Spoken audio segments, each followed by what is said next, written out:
Hello everybody, my name is Courtney and welcome to my channel. Today I have a fun topic of discussion that I will be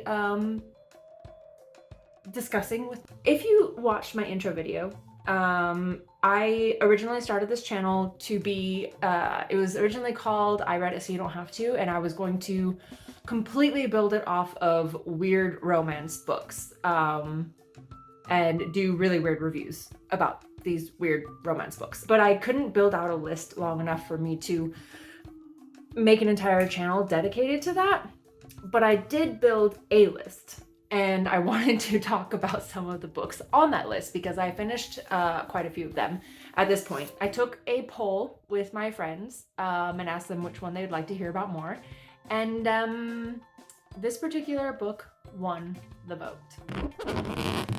So we're gonna get into it. But first, I gotta get into character. A few moments later. Alright, so your girl just recorded like almost this entire video without turning her mic on. But anyways, I guess I'll start from the beginning. The book that I read is called Squeak. And it is a balloon animal shifter romance. Actually, let's see, what is it actually called? The exact wordage is a balloon animal Omegaverse tale, Squeakverse book 1 by Vera Valentine. And if that is not her alias and that is her real name, that is the coolest name ever. I actually follow this author on Instagram and I saw this book being advertised through social media. This hat is actually really, really loose.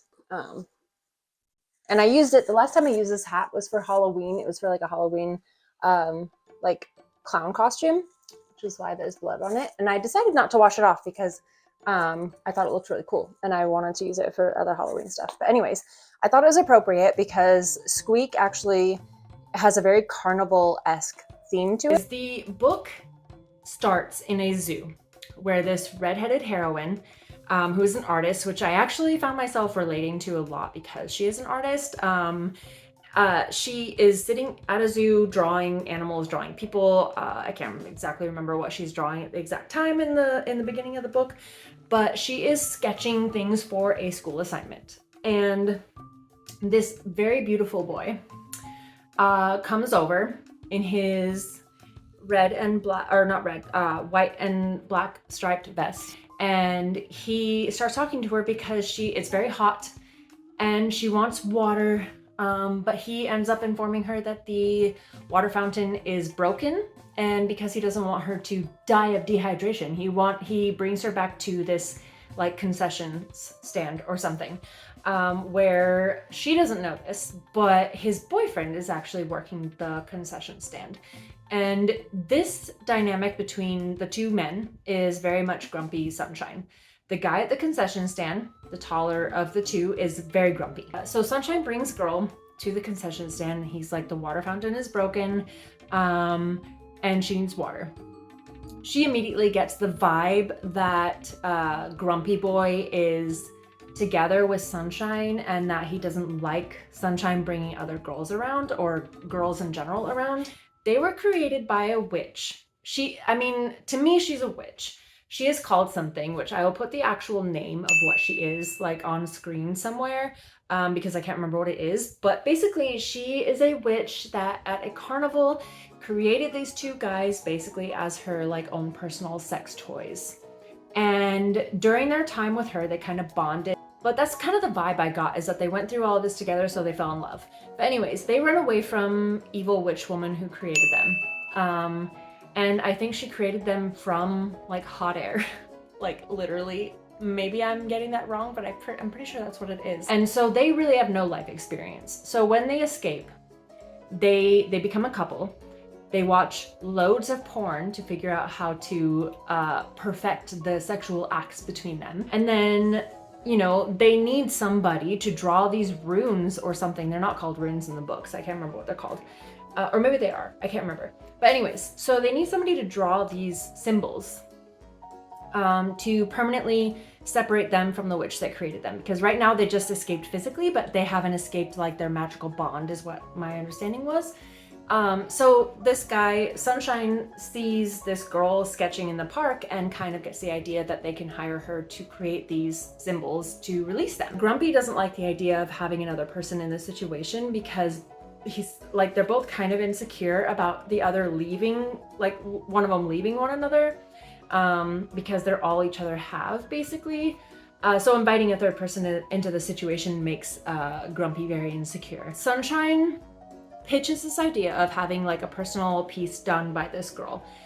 The way he says personal kind of makes her think it's going to be some like erotic art, like couples art or something, which she's totally fine with. But that's kind of like the first impression she gets.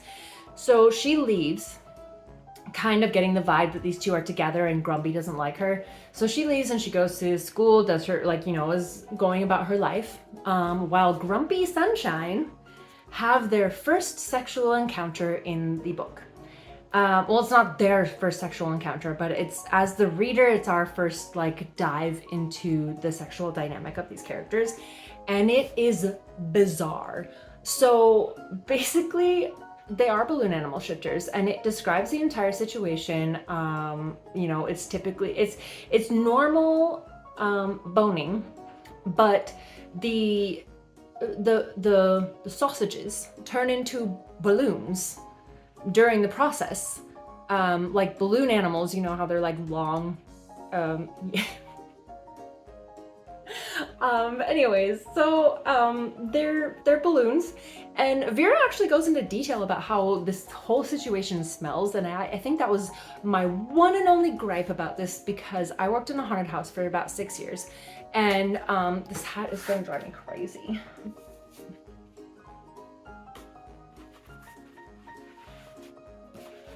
There we go. Because I worked in a haunted house for 6 years, I was around the smell of latex and rubber pretty much constantly. And so I have an aversion to those smells. When she described it as rubber and like funnel cake, so they're doing the dirty. And in the process, the sausages turn into balloons, as I said. There's a little knot at the end, as there is on a balloon. And when the act is finished and the climax is happening, the knot unravels and funnel cake cream.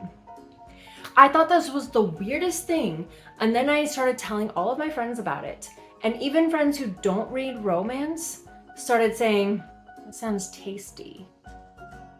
Anyways, I'm an anomaly where I don't like frosting or cream, so maybe it's a thing for other people, but this whole situation was just so bizarre to me. But anyways, so they have their moment, and then Grumpy Boy decides he's gonna go to artist girl's school and basically tell her to back off.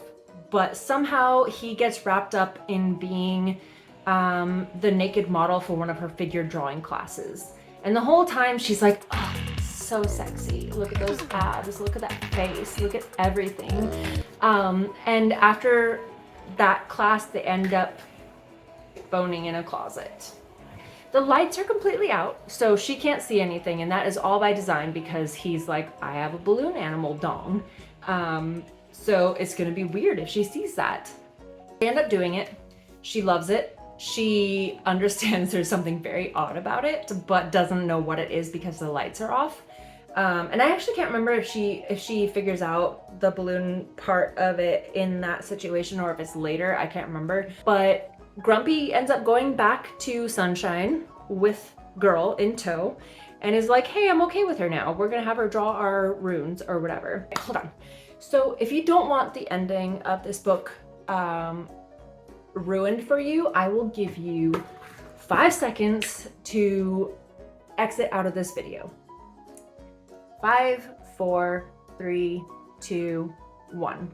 Okay, so they figure out that she is actually a witch, or whatever this other woman is. She's the same thing as the person that created them, but she's much more powerful and doesn't like understand her powers yet, or hasn't come into them. But basically they all bond. These 3 people, they bond, and she ends up being, you know, the third person in this like weird balloony relationship.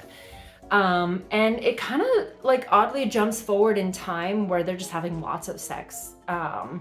And Like, she's absolutely loving it. She's describing it as like so she really likes doing it in front of a window because the way the light shines through certain appendages like turns her on, I guess. But anyway, so they're having lots of sex, they're getting to know each other, and then evil carnival witch comes and she wants, you know, she's like, give me what's mine, I created them, blah blah blah. And our redhead artist girl, who is a undiscovered witch, takes her out onto the balcony and she kisses her and fills her with hot air and helium and sends her off into space. I just had a vision of like when I was a child holding a balloon with helium in it, and I accidentally let it go and just watch it float into oblivion, and then not knowing where it's going to go and thinking that it might just float through Earth's atmosphere into nothingness. And that's what I imagined happened to this witch. It was the most bizarre thing ever. It was great. I think it was so bizarre. This book was so bizarre that I think it's only 50 something pages, so you can read it in one sitting. And it is so bizarre, and it is so clear that it is not meant to be some sort of intellectual masterpiece. It is just meant for entertainment. So the whole idea behind I read it so you don't have to really comes down to, I read it so you don't have to, but you should. Because it is something to talk about. I've been telling all of my friends about it. I mean, I don't know how to word it, but it's just so bizarre that I just like, I was laughing the whole time. And I really hope that was the intention when Vera wrote this book, because anyway, I don't know what else to say about it. That is Squeak, and you can bet your ass I will be reading Squeal, which at the time that I'm making this video, it only came out a few days ago. So I actually didn't know there was going to be a second book. Anyways, that is my first installment on my playlist for I Read It So You Don't Have To. I hope that it was entertaining. I hope you guys learned a few things, and I will see you all in the next video.